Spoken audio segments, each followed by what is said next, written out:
some people, this is true, where their ideal is to be as rich as possible and to have possessions, to have riches. So for some people, this is their ideal. Or how about fame?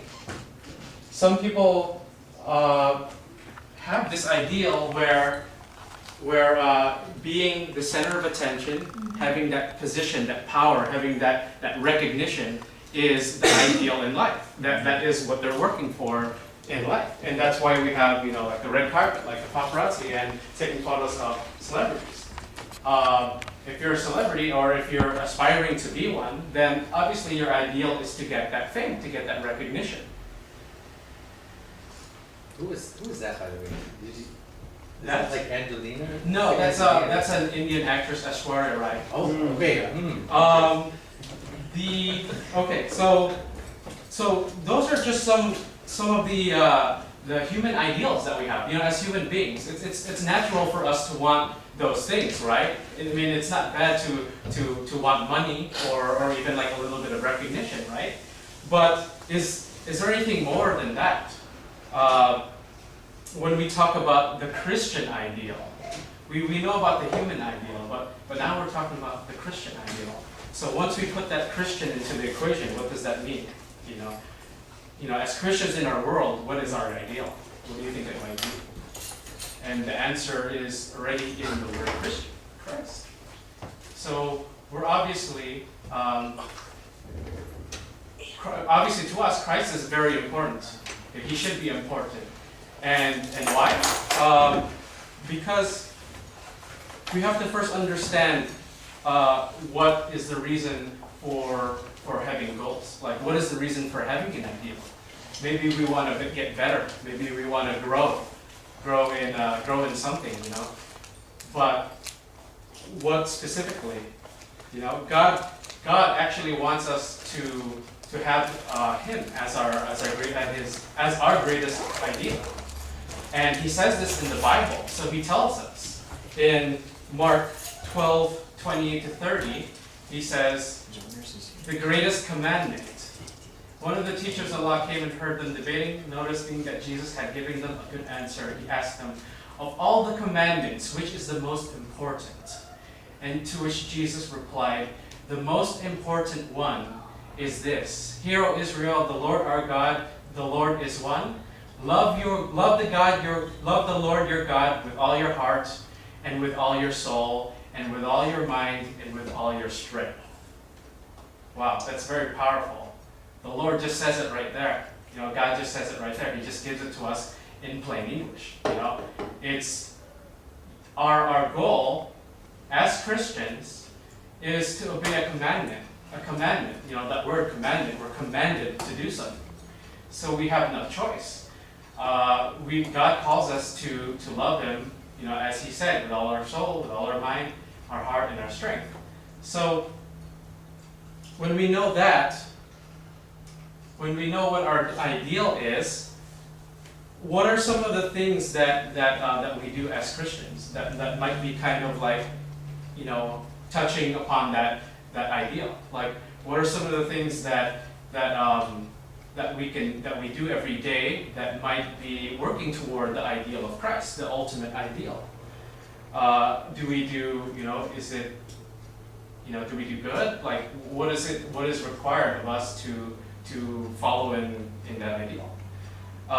Some of the things that we do to express this love for God, that love for God, is through prayer. When we pray to God, when we have these feelings, maybe we're building up pious feelings, feelings that we want to be holy, that we want to be serving God, or we want to get to know God.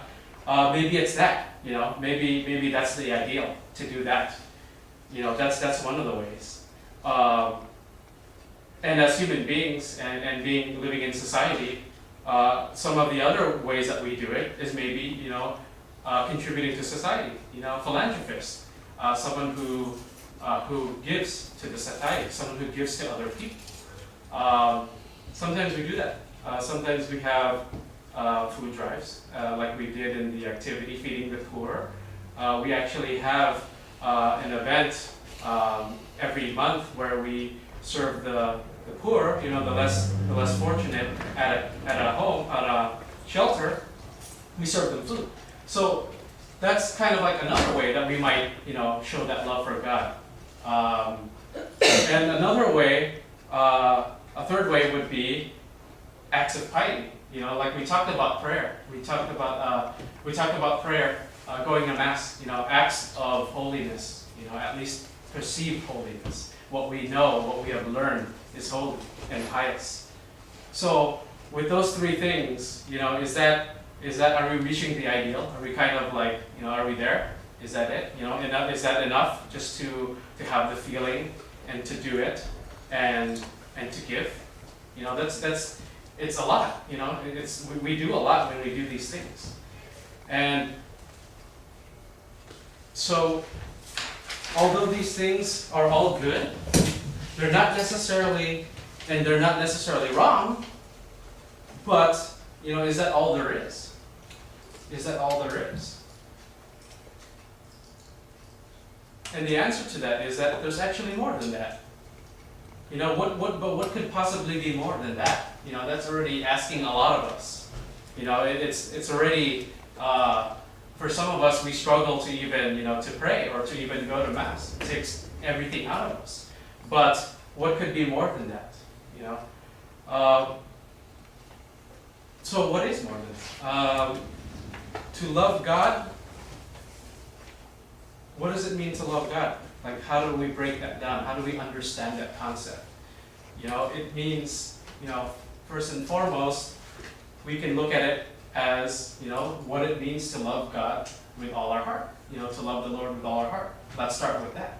What does that mean? To love Him with all our heart. When we love with our hearts, the heart, that's a symbol of love, right? When we see the heart, we usually think of, not just the biological term, the heart as it's in us, but, as a symbol of love. On Valentine's Day, we show the heart. We make like heart-shaped cards. So we associate the heart with love. What else do we associate with the heart? If we're texting someone, if it's like, like a boyfriend texting her girlfriend, like heart. What does that mean? Like, I heart you. I love you. Is that it? Is that the essence of what a heart is? Is it just a symbol? Does it just mean? I think of it more as like a feeling. Right. And so because we associate the heart with love, and love is a feeling, then we also associate heart with feeling. Sometimes when we feel, love, we like to, either draw the heart or think about it. So feeling, right? Feeling, emotion. That's our understanding. That's a common understanding that most of us have, that we associate with the heart. But is it just that? Is it just a feeling? Is love just an emotion? When we think of the Bible, we think of the heart in a way more than just a feeling or an emotion. The Bible breaks down the idea of love not just as a feeling, but as more than that. In the biblical understanding of the heart, of loving with your heart, of that love through your heart, is actually more than just feeling it. It's thinking it. It has to do with your brain as well. There's an intelligence, there's a decision involved, right? Like when we choose to love someone, we make that decision, we make a conscious decision. So we know that, yeah, obviously love is part of, the feelings, like the butterflies that we get in our stomach, the feeling, but it's also, there's also more to it. As God says, there's more to it. There's the mind, there's the will, there's that part of it, there's that aspect. So loving is not always an easy thing to do, right? You're not always going to have those warm, cuddly feelings. That's right. All the time. That's right. But we know the heart is important. Obviously, it's the core of our being. Without our heart, we can't survive without our heart. we also can't survive without, with our minds. Obviously we use our minds to do things, to use our willpower to do things every day. If we didn't have our minds, then our hearts wouldn't be useful because we would just be, we would just be human bodies with hearts. So the biblical understanding of loving with your heart is a more complete understanding because it doesn't just touch upon the physical, there's also the mental aspect to it. So when we make that decision to love, we use our minds and we use that willpower to essentially to act upon that love, to put something out that has, that heart. We're putting our hearts out. When they said the term, put our hearts out to someone. And it's pretty much a commitment, Love is a commitment. And Jesus tells us, that love is actually the ultimate commitment. It's not just a commitment to, just to do your chores or to do your homework, but it's the ultimate commitment. So as we see in John 14:15, Jesus says, if you love me, keep my commandments. And when we looked at the other Bible verse, what do we remember? The ultimate commandment, what is it? To love the God with all your soul, with all your heart. So there it is. God makes it very simple for us to understand. He's saying that if you love me, if you want to show that you're loving me, if you want to show your love for me, you should keep my commandments. And his commandment is to love. So in showing that we want to love, that in itself is our token of love, to God. And so we make commitments, in relationships. When we get in a relationship, we make a commitment, obviously. When we talk about the ultimate commitment in a relationship, marriage, that should be the highest, the highest form of a love commitment, a commitment of love in a relationship. So when we think of it that way, when we think of love as a commitment, then what more, all that commitment that we show to our significant other, what more should we show to God? What do you think he expects of us to show that commitment to him? How should we show that to him? And is it just a feeling? Like, are we supposed to just feel that, God, I love you because I feel it? But is it just that, or is it the biblical interpretation of love? Is there part of the mind? Is part of the mind into it? It's part of the will. So when we make that commitment, we develop that personal relationship with him. We develop something that is it's not just of the mind, because we already talked about how it's also physical and mental and personal. So once we know that, then we kind of have an understanding of just how much is involved in this love for God. There's a lot of it involved. And when we think of relationships, what happens when any type of relationship just stays the same? Like, is that a good thing? Like your relationship with your parents or your siblings.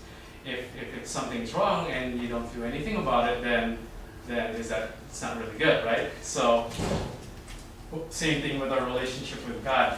If we keep it the same, then it's not that great of a relationship. It has to be dynamic. It has to be active and changing and growing.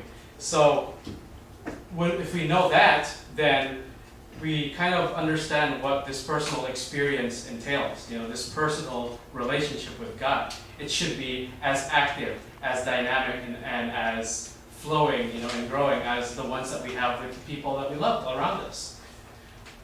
So in order to keep that relationship active, we spend time. It's as simple as that. We spend time with them. Just like we would spend time with, our husbands or wives or friends or family. We spend time with them because we show them that we love them. And we show that commitment to them. We're committing that time to them. And such, when we commit that time and we commit that effort and that caring to God, that's that personal experience that's always that dynamic relationship with Him. And so, we know about loving God with all of our hearts, but we also talked about the second part of it, which is the mind. So, to love the Lord with all of our mind, what does that mean? We talked about the heart being the core down here, the core of a human being, what keeps us alive. But we also know that it's not just about the heart. There's a second part to it, the mind. So the mind, like we point out here, like this is the mind. This is what we use to think, to do things. So the Lord gave us, when He created us, He gave us everything that we see. You know, He gave us not only our hearts, our flesh and blood, but He gave us our minds. You know, He gave us the ability to think, our free will. And so we have, you know, we use our minds every day. We obviously use our minds every day. And, you know, hopefully a lot of us are intelligent. I know all of us here are. We always use our minds every day when we go to school. You know, when we just thinking about things, you're using your mind already. So, in order to love God with all of our mind, remember how we talked about how loving Him with our heart requires, you know, that active relationship, you know, that actively changing. So, loving Him with our mind, we keep our minds active as well, right? We keep it dynamic. We keep thinking. We just keep thinking. And how do we best develop our ability to think? You know, how do we best develop our minds for God? You know, do we fill it with any of this stuff?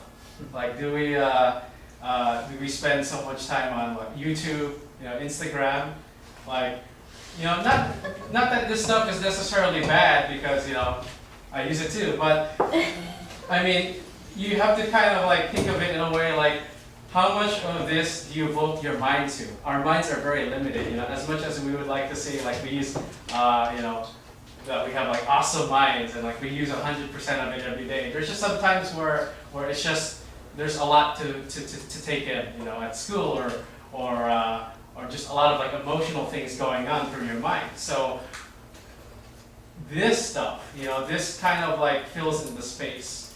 And if we fill in the space, if we use our minds and for all of this stuff, then what do we leave left for God? You know, how effective is our mind to use for God?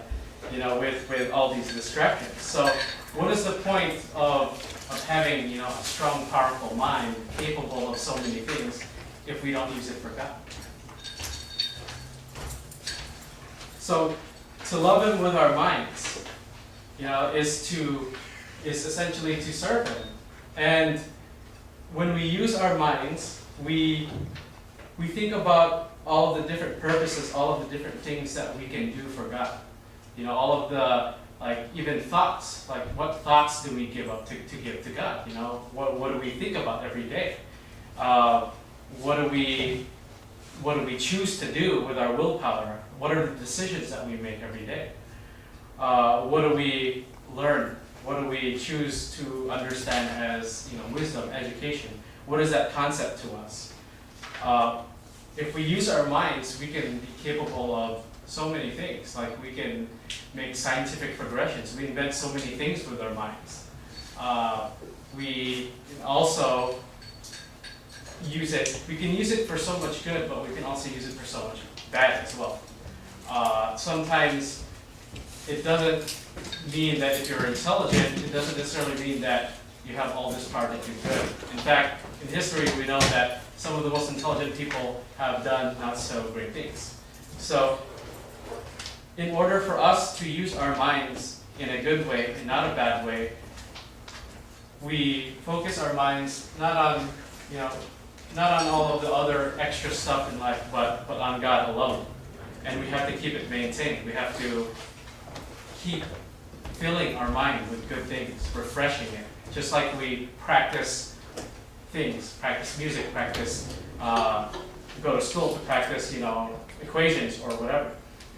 So must we keep our minds trained and ready for God. And not only that, but to keep it clean and holy, you know, just free of evil thoughts. free of distractions, free of sin. All of that is things that take away from our ability to understand and fully love God. It's a hindrance. So when we use our minds according to God's will, according to His truths, then that's the ultimate way of using our minds. We're really using our minds to show that love for Him. And so when we preoccupy our minds with these things, then we're not, things, not just these things though, but like the things that we talked about, those earthly goals, those earthly ideals that we have. When we fill our minds with get-rich-quick schemes, or how to become famous, YouTube famous or Instagram famous, like if we're using our minds to focus on that, to put all our efforts in that, how does that affect our ability to do the same and use our minds for God, to love Him? We're filling our minds with all of these things like, God is not the most important thing. I just want to get rich. I just want to get a degree. As good as that is, it has its merits as well. But if we just focus on that and there's no God in the equation, then where does that lead us? So to use our minds not only for those things, but to give glory to God, to praise Him, to just know all of the ways that we can, all of the things that we can do to please Him. And there's a lot of things. So we protect our minds, we keep it active, and we learn. We learn how to use our minds better and better for God. So we're actively using our minds for His purpose. And when we use our minds, it's not just an internal thing. A lot of the times we can think to ourselves so many great ways how we're gonna serve God. Like, oh, I'm planning to go to CLP. I'm planning to to donate, or I'm planning this and that. But if we don't actually put it into practice, what good is it? And putting it into practice in the outside world, not just with ourselves, putting it into practice in your work, in businesses, in your families, with your peers. Do we always put that 100% mentality, 100% use of our minds to God if we're with people who don't do that? Some people say, oh, I'm going to use my mind to tell you that you're wrong about that. How do we react in those situations? So that's just something that we put up with, that we experience as a Christian. We're going to experience that. And the more strengthened our mind is, the more that we have strengthened and purified and cleansed our mind and filled it with the good, then the better we are able to handle those situations. So we have so many things that our mind is capable of, so we want to be using it for good and godly purposes. So we know about the heart, and then we know about the mind as well. We know how to love God with all our hearts, and then we've also went over how to love Him with all our minds. But is that it? Is that all? What else could there be? Think about yourself as a human. What are the things that you can do? The many things that we can do as human beings. What does it take to do those things? Strength. To love the Lord with all your strength.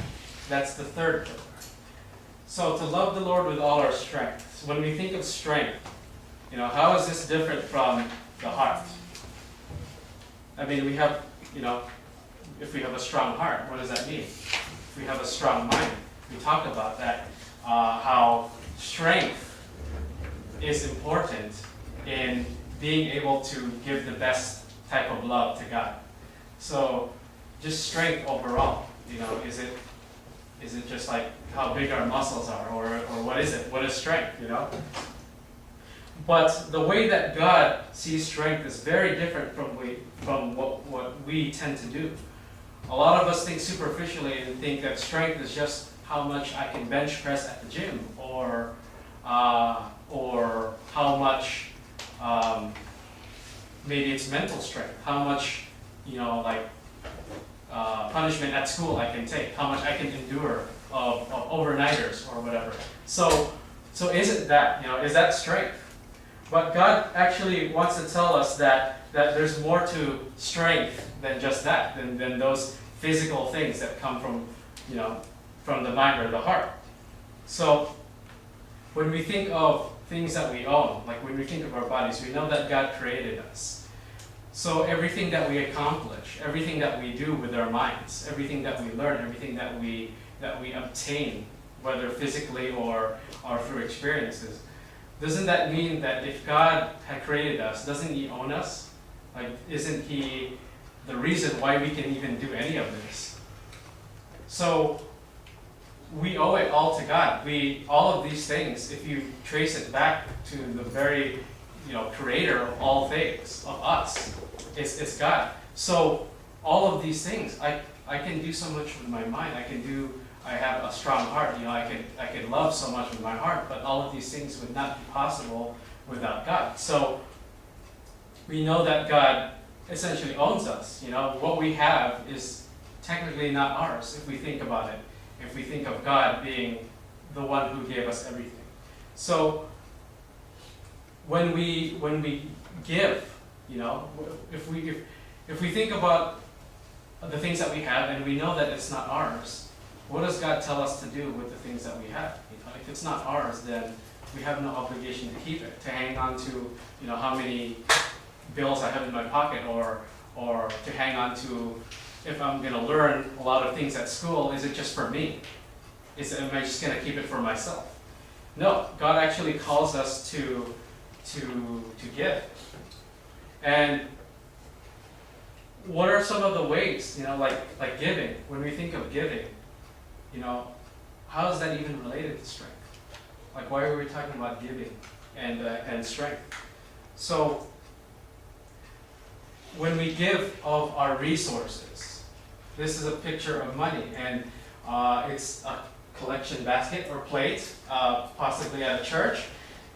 When we give of our money, we're giving of our resources, something that we have, something that we work for.